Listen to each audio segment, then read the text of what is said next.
point, you know, and that was one of my that was one of my things I was talking about on the desk. I was like, whoever gets match point, it's definitely hard for the other team because, you know, they're at match point, you know, like there's more pressure than any game you've played yet. And I know you came into it saying that every game was a best of one, but like, do you have to reinforce that, you know, this game? Yeah, every game I say that it's a best of one. Even though if I don't say it, the players will say it themselves.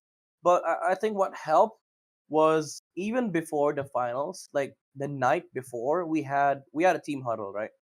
So we were the one thing that I made sure was I made a list, sort of like a mantra for the players that they could just list down and repeat to themselves. I told them to read it before you sleep, read it after you wake up, read it before the game. So this list actually helped them, like, provide things that they needed to say to themselves, like, uh, uh, let's say never give up till it's over, stuff like that. I made them read that list. So like even before coming to the finals, the team was sort of like prepared to deal with this mental stress. But what also helped was, the physical thing that we did earlier, like the shouting and stuff, me hyping them up. Like the mental fortitude coming to the finals was already very very strong.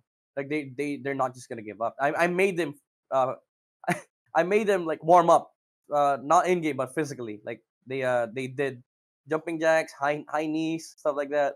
And also, one thing that helped was when we were doing the draft, people would just repeat the things from the list, like don't give up, it's the best of one, we can win this.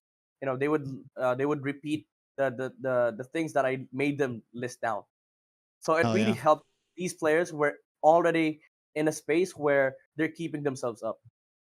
Good. And I think It's that's more of them actually than me when it came to game 6.